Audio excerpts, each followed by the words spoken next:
When the government policies begin to put the citizens, especially the pregnant women, at risk across Europe, this couple must escape now if they are to have any chance at survival. However, when a turn of events separates them and she becomes the only escapee stranded at sea, she must find courage to keep going and also deliver her baby. This is a story of determination, will, and sheer desire. Do not forget to subscribe to the channel and tell us what you like about the movie. The movie begins in the future where Europe is consumed by a devastating crisis that leaves people without basic necessities. As societies crumble, governments fall, and this paves the way for a ruthless totalitarian regime called Not Enough at All. The regime implements horrific methods to deal with resource shortages, starting with the extermination of the elderly and now targeting pregnant women and children. Some nations, such as Ireland, Iceland, and Norway, resist these atrocities and have become sanctuaries for those fleeing the brutality. Nico and his pregnant wife, Mia, are among the desperate refugees. One night, a smuggler leads them to a harbor where they navigate through the shadows, dodging searchlights and avoiding patrol dogs. The tension mounts as they overhear the police capturing others trying to escape, but luck favors them as they soon find another smuggler. Having already spent all their money, Nico and Mia reluctantly hand over their wedding rings as payment. Then, they join a group of refugees crammed into the back of a truck, including women, children, and even a dog. Inside, Mia removes the bandage concealing her stomach as she becomes anxious about her baby, who hasn't moved in the last few days. Nico reassures her, helping her find where he usually feels the baby's kicks.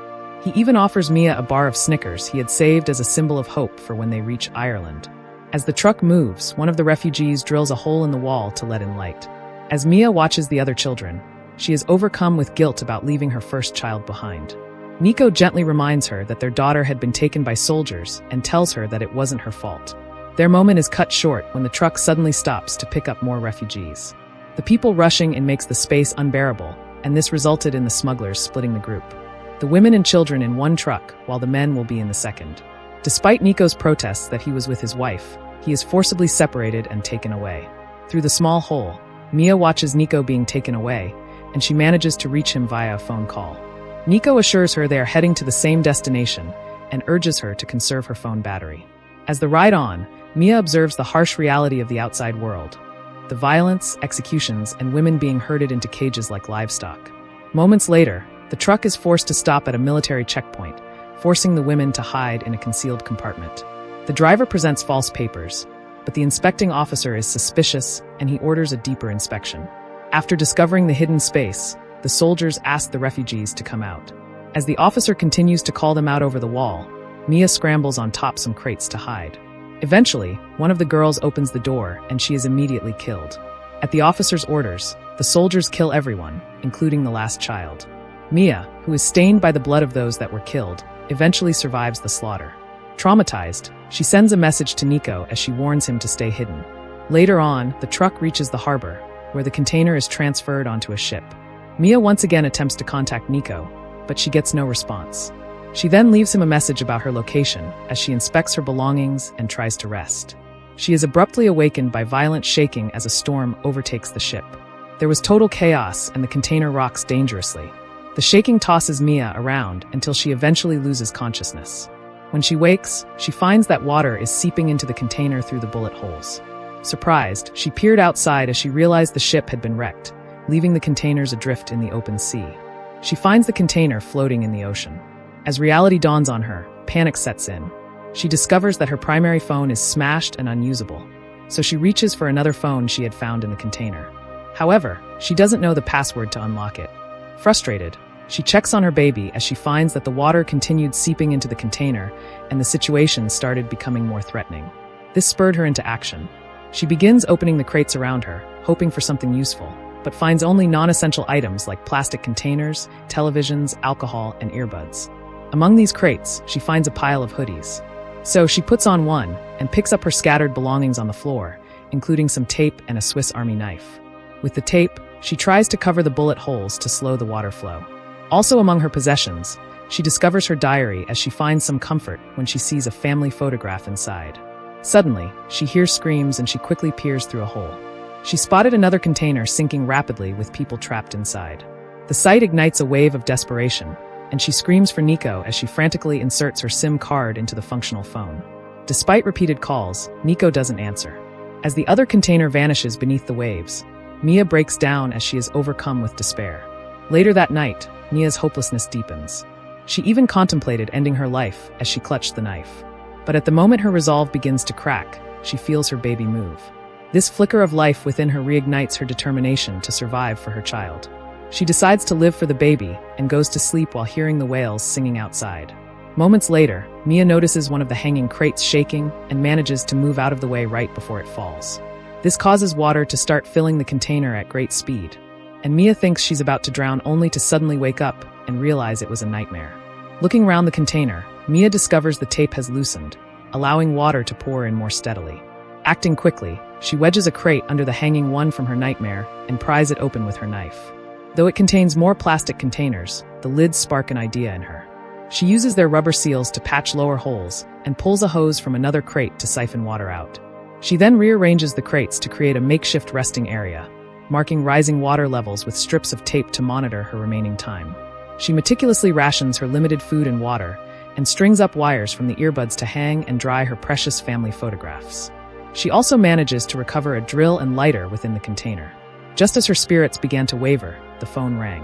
When she answers, she finds that it is Nico on the other end. His battery had died earlier, but he's alive.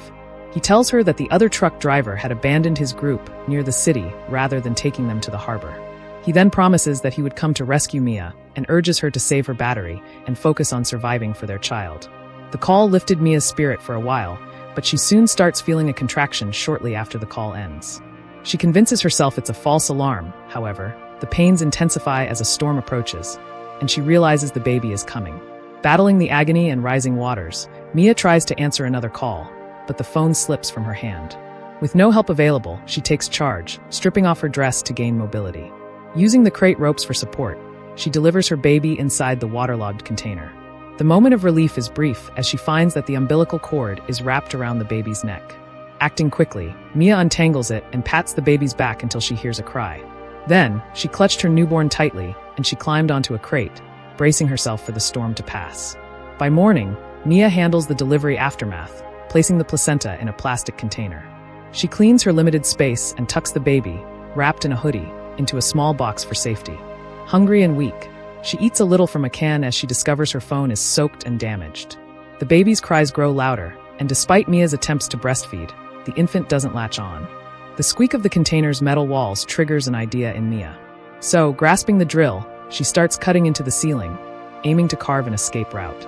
However, the noise frightens the baby, intensifying the already chaotic atmosphere.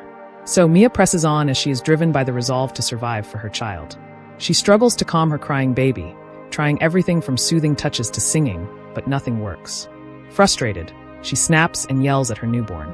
However, guilt soon overtakes her, and she gently apologizes to the baby.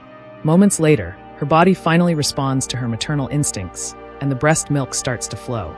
With relief, the baby begins to feed.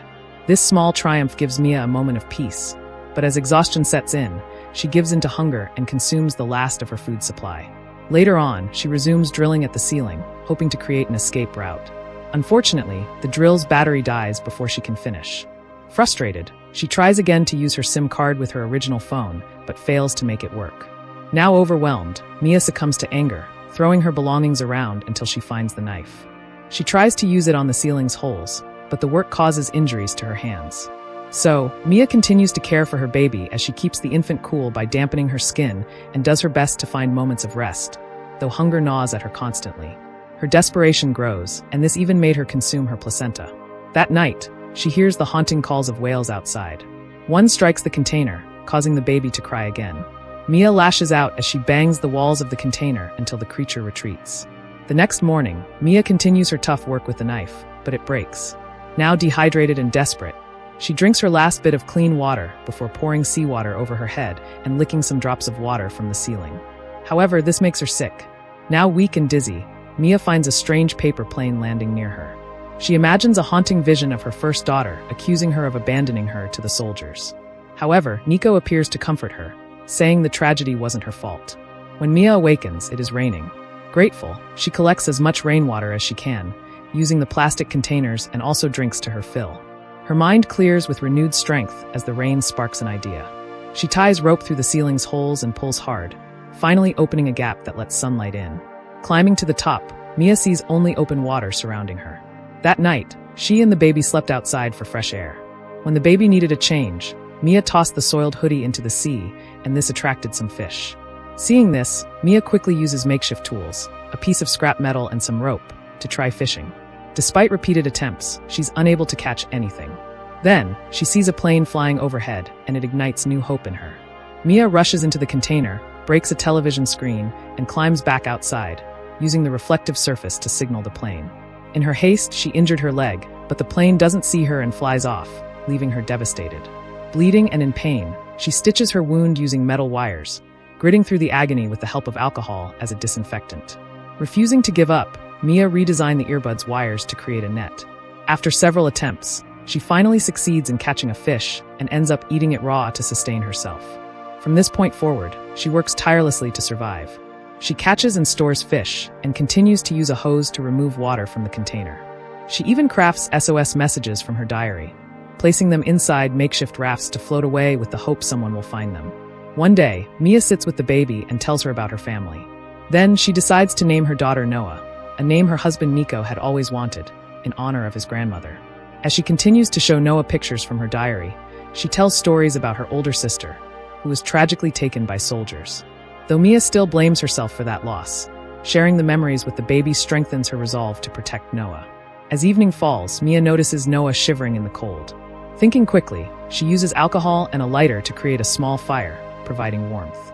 In the stillness of the night, she hears a thud against the container. Fearing the worst, Mia investigates and finds that it was just a floating plastic container. Then, unexpectedly, her phone rings. Overwhelmed with joy, she hears Nico's voice. But the news is a sad one. Nico, after attempting to steal a boat, was shot by soldiers and is now hiding and bleeding out. Despite his dire condition, he had called to say goodbye and make Mia promise to survive for Noah. Fighting back her tears, Mia places the phone next to their daughter so Nico can hear Noah's tiny coos.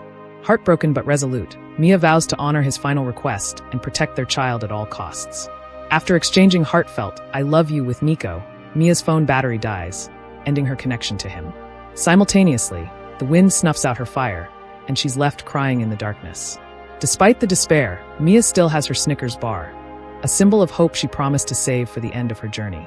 By day 26, Mia is nearing her breaking point. The container walls are plastered with drawings and rambling notes scrawled on paper sheets, a testament to her resolute mental state. The water level inside the container has risen so high that Mia and baby Noah are forced to live on top of the container. Determined to escape, Mia creates a makeshift raft from a crate wood, plastic containers, and ropes. Her hope is reignited when she sees a seagull nearby, stealing some fish. This shows that she is now close to land. Very much encouraged, she continues to work tirelessly, starting a new fire and preparing a sail for her raft. That evening, a noise from within the container alerts Mia that it's about to sink. She dives inside to retrieve the cherished photographs and her Snickers bar, but as she collects them, the rising water pushes the raft holding Noah away. In a horrifying moment, Mia's foot gets entangled in a rope inside the container. She fights to stay afloat in the rising waters, and in the end, she manages to use a metal shard to cut herself free. She then escapes the sinking container just in time. Emerging out of the water, Mia's panic intensifies when she realizes Noah is nowhere to be seen. Suddenly, a passing whale surfaces, spraying water that causes Noah to cry. Guided by the sound, Mia swims toward her baby and reunites with her, cradling her with relief. The next morning, now fully adrift on the open sea, Mia lures seagulls again by tossing fish into the water. The flurry of activity attracts the attention of a nearby boat. As they spot the small raft, the sailors approach and find Noah safe. They also notice a rope trailing into the water and pull it to reveal Mia's unconscious body. Acting swiftly, they do CPR on her. Refusing to give up for Noah's sake, they persist with chest compressions until Mia finally revives. Then, the sailors hand her baby back as they use their radio to call for help. As the boat sails towards safety, Mia glimpses Ireland on the horizon as it dawns on her that she has reached the place where she can begin a new life, filled with hope and a future for her and Noah. If you enjoyed this recap, subscribe to the channel and like the video. Thanks for watching.